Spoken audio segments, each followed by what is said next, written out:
ഗോപികാ ജീവനസ്മരണം ഗോവിന്ദ ഗോവിന്ദ. ദശകം 69. രാസക്രീഡ. കേശപാശധൃത പിഞ്ചികാവിതതി സഞ്ചലൻ മകരകുണ്ടലം ഹാരജാലവനമാലികാലളിതം അംഗരാഗഘനസൗരഭം പീതചേലധൃത കാഞ്ചികാഞ്ചിതം ഉദഞ്ജത് അംശുമണിനൂപുരം രാസകേളിപരിഭൂഷിതം തവ he രൂപമീശ കലയാമഹേ.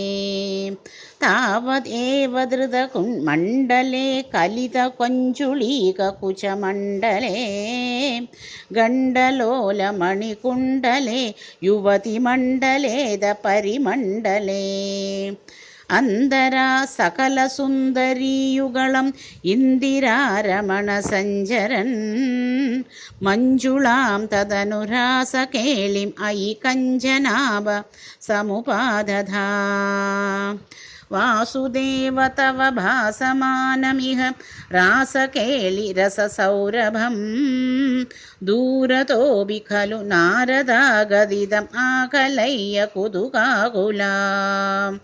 വേഷഭൂഷണവിലാസപേശലവിലാസിനി ശതസമാവൃതാ നാഗദോ യുഗപത് ആഗതാ വിയതി വേഗദോദസുരമണ്ഡലീ.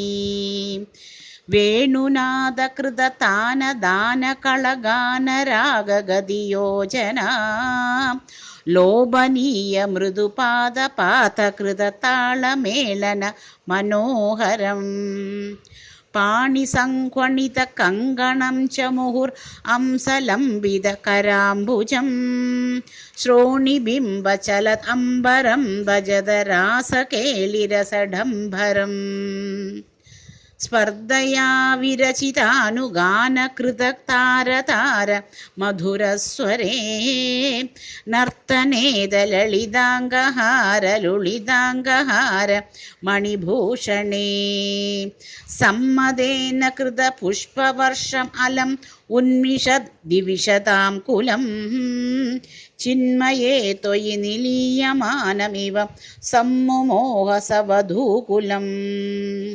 സ്വിന്നസന്നതനുവല്ലരീ തദനു കാപിനാമ പശുപാങ്കനാ കാന്തം അംസം അവലംബതേ സ്മ തവ താന്തിഭാരമുകുലേക്ഷണാ.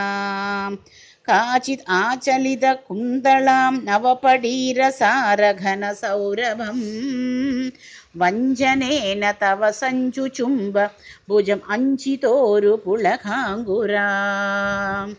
കാപി ഗണ്ഡഭുവി സന്നിധായ നിജഗണ്ഡം ആകുലിതകുണ്ടലം പുണ്യപൂരനിധിർ അന്വവാപതവ പൂഗചർവിത രസാമൃതം ഇന്ദിരാവിഹൃതി മന്ദിരം ഭുവനസുന്ദരം he നടനാന്തരേ ത്വാം അവാപ്യ ദദുർ അംഗനാ കിമുന സമ്മദോന്മദദശാന്തരം.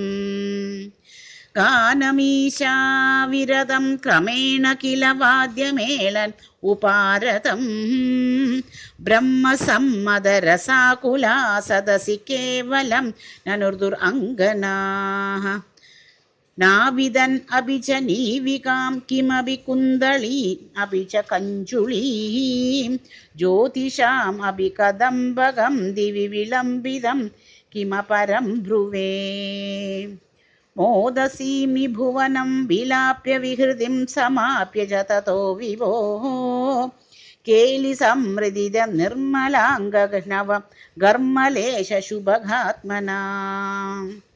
മന്മദാസഹന ചേതസാം പശുഭയോഷിതാം സുഹൃതചോദിത താവത് ആകലിത മൂർത്തിരാദദിത മാരവീര പരമോത്സവാൻ.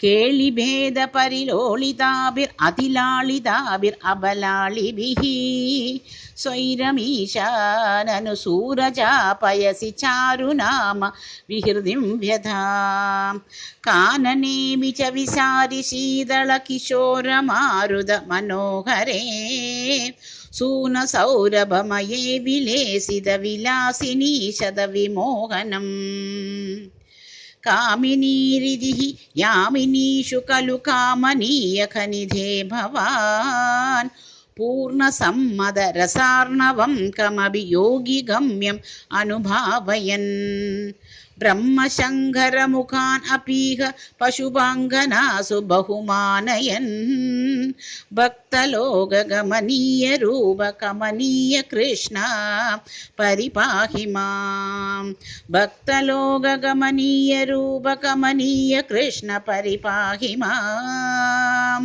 भक्तलोकगमनीयरूपकमनीय कृष्ण परिपाहि मां श्रीहरये नमः गोपिका जीवनस्मरणं गोविन्द गोविन्द श्री पोन्नु गुरुवायूरप्पने शरणम् आनन्दचिन्मयने शरणं श्री चोत्तानिक्कर भगवति अम्मये शरणं नारायण अखिल गुरो भगवन् नमस्ते सर्वत्र गोविन्दनाम संकीर्तनं गोविन्द गोविन्द।